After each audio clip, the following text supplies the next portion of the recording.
લોકસભામાં 3 ભાષા અને શિક્ષણ નીતિ મુદ્દે હંગામો, રેકોર્ડમાંથી હટાવવું પડ્યું શિક્ષણ મંત્રી ધર્મેન્દ્ર પ્રધાનનું નિવેદન। બજેટ સત્રના બીજા તબક્કાની શરૂઆત સાથે જ સોમવારે લોકસભામાં નવી શિક્ષણ નીતિ અને 3 ભાષા નીતિ મુદ્દે ભારે હોબાળો થયો હતો। કેન્દ્રીય શિક્ષણ મંત્રી ધર્મેન્દ્ર પ્રધાને તમિલનાડુ સરકાર પર પ્રજાને શિક્ષણ નીતિ મુદ્દે ગેરમાર્ગે દોરવાનો આરોપ મૂક્યો હતો। બીજી બાજુ ડીએમકે પણ પ્રધાન પર તમિલનાડુનું અપમાન અને ફંડ અટકાવવાનો આરોપ મૂક્યો હતો। ડીએમકે સાંસદોએ પ્રધાનના આરોપોનો વિરોધ નોંધાવતા કેન્દ્રીય શિક્ષણ મંત્રીએ પોતાનું નિવેદન પાછું ખેંચ્યું હતું। પ્રશ્નકાળ દરમિયાન પ્રધાને ડીએમકે સરકાર પર નેશનલ એજ્યુકેશન પોલિસીનો વિરોધ કરવાનો આરોપ મૂક્યો હતો। તેમણે કહ્યું કે એક સમય હતો જ્યારે તમિલનાડુ સરકાર કેન્દ્ર સરકારની નેશનલ એજ્યુકેશન પોલિસીના MOU પર હસ્તાક્ષર કરવા તૈયાર હતી। તમિલનાડુના શિક્ષણ મંત્રી સાથે અમુક સભ્ય અમારી પાસે આવ્યા હતા, તેમણે સહમતિ દર્શાવી હતી, પણ અમુક લોકો તેનો વિરોધ કરી રહ્યા હતા કારણ કે તેઓ ભવિષ્યમાં મુખ્યમંત્રી બનવા માંગે છે। વર્તમાન મુખ્યમંત્રી વિદ્યાર્થીઓ પ્રત્યે પ્રામાણિક નથી।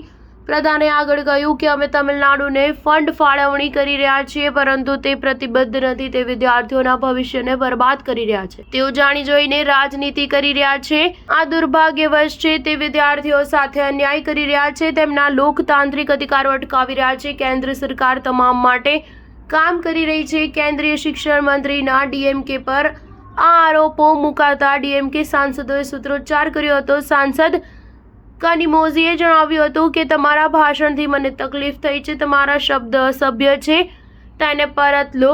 ડીએમકે સાંસદોએ ક્યારેય 3 ભાષા નીતિનો વિરોધ કર્યો નથી। ડીએમકે સાંસદો દ્વારા વિરોધ નોંધાતા શિક્ષણ મંત્રીએ જણાવ્યું કે જો દુઃખ પહોંચ્યું હોય તો હું મારા શબ્દો પાછા ખેંચું છું। ઉલ્લેખનીય છે કે રાજ્યમાં લાંબા સમયથી 3 ભાષા નીતિનો મુદ્દો ચર્ચામાં છે।